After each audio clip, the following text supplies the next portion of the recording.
Happy Thursday, December 6, 2018. Had to think, is that Thursday? It is Thursday, right? I messed that up before. This is episode 308. It is, as I just told you, it's December 6, 2018. It's 3 p.m. in the afternoon. And I draw a dinosaur. Every cartoonist loves to draw dinosaurs. And I do too. I don't think I love it as much as others. Maybe because I'm not a great artiste. But I can see getting into it more and more. Because this guy was fun. He was fun. And I was Googling pictures and images of dinosaurs like crazy. My nap last night did not take. So I started drawing about 12:30. And I think I got my idea about that time too. And I was debating between doing this and doing something on Tariff Man. Someone even wrote me that, oh, I cannot wait to see your cartoon, your take on Tariff Man. But after seeing like 38 cartoons of him, of Trump dressed as a superhero, I'm not sure if I'm going to do it. Because honestly, my idea was kind of like the same concept.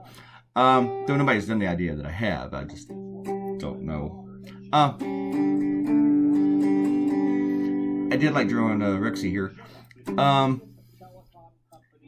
You know, this cartoon took a while. Today's video is also 10 minutes and 30 seconds. I say also because yesterday's was about the same. I was trying to get his eye right there with the kids. And I thought I was going to make the entire background black. It said background back. The background black. But then I decided to do the houses black. What really took a long time with this cartoon was all the cross-hatching I did on Rex here. And I spared you that. But, you know, it made me think of something. If, like, there's someone out there who actually wants to watch me draw the entire thing, I wonder if it's kind of like me when I watch a music video, and when it gets to the guitar solo, the camera doesn't show the guitar player. That just always annoys me. I'm like, come on, I want to see what he's doing. So I wonder if people are going to watch this and go, wow, I want to watch him do all this cross-hatching, and then they don't see it. I literally did the entire dinosaur with the smallest point pen over and over and over and over and over again, making it darker. And then I made the pen a little bit thicker when I did the area where I needed to put the lettering. And I kind of hated putting the lettering on the dinosaur because by that point I was really liking the way he was looking, and I didn't want the lettering to mess him up. But I did it anyway. Had a little hard time drawing the doggy here too. You know, I wrote this in the blog. This was kind of inspired by that scene in The Lost World where the Tyrannosaur goes into the backyard in San Diego. And then he eats the dog. And the dog's chained to his doghouse, and the doghouse is swinging out of the dinosaur's mouth.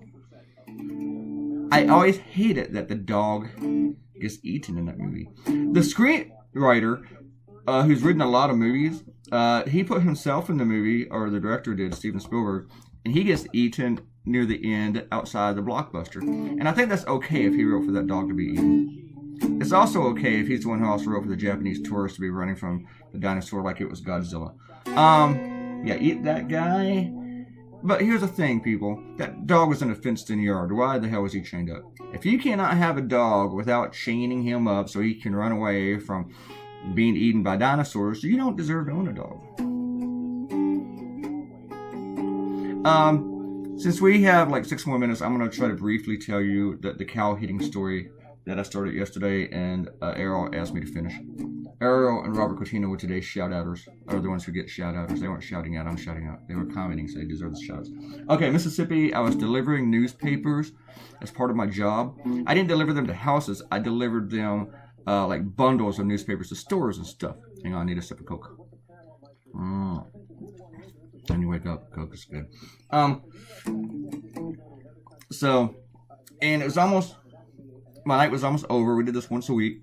My night was almost over, and of course it's a long day. I've been working since about 10 a.m. that morning, and and usually I didn't get off till right before the sun came up. And I was the last one to go home too. Everybody else was gone from the plant and stuff, and the place was empty. But I was on the road going to my last 2 stops, and they were about 10 miles away. And this one was in Enid, Mississippi. You look that up on a map. And it was real foggy, and immediately I was going too fast. But and I saw it right before I hit it, was something laying in the road. So I don't think I killed the cow. And I swear to God, I hit that cow, and I swear to God, I was on just 2 wheels in this van for like 15 miles. So it took like 15 minutes of me, like in a Mel Gibson movie, where I was just on the 2 wheels on the side going down. Okay, like 15 miles. Okay, maybe it was more like half a second, and it was like 2 feet. It really seemed like forever. It seemed like time had stopped, and with me thinking the van was going to fall on its side. And then when I came back, I saw that it was a cow, and it was laying there. And the van was having a lot of trouble getting back to the office, but it made it back. And because I was known for doing pranks, people thought that I was leaving a prank when I left a note to my editor, publisher, Rupert. Like, Rupert, hit cow, van fucked up. We'll explain tomorrow. But the van really smelled. It smelled like, well, dead meat. And underneath the van, you could see, like, hanging stuff.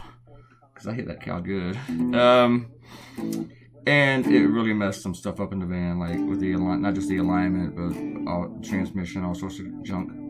And but once I had found the stamps of little itty bitty feet, and on St. Patrick's Day, I went around the office and I made little footprints on people's desks and stuff, and like as if some leprechauns were running through there. And immediately they thought it was me. Hey, Claytoonz did this. I'm like, look at my shoes. I'm size 10.5. That wasn't me. But so I did stuff like that. And like one time on Rupert's birthday, I left a walker in his office with a balloon tied to it. And he was only like 38.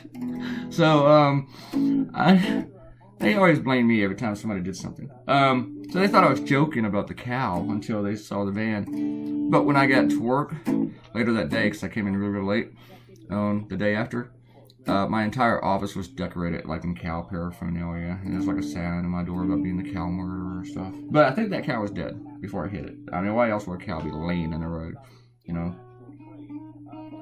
But the weird thing was there wasn't a mess anywhere around him, so it's like somebody hit him or whatever. All right, let's do a few shout outs while we still can. Sorry you didn't get to see me crosshatch the dinosaur. I kind of like doing my skyline just like in the little part back there, because that's normally how they usually look. They're all not New York City, And I was trying to think of North Carolina, Charlotte, or Raleigh. Their skylines cannot be that impressive. Arrow says good lobster rolls are made to order, otherwise everything gets all soggy and mayo flavored. That just sounds disgusting. Ew. Ew. So you're probably right. And Arrow's thinking that waitress in Maine was telling me not to order a lobster roll from that restaurant. Actually, I don't think she sounded like a Canadian to me working there, and there's a lot of Canadians in Maine, so I don't think she liked lobster rolls, period. And Arrow wanted the cow hitting story, and I told it to you. I'm trying to think if I left out a detail, but I think I got it all, except for I was screaming for a long time when I hit it, like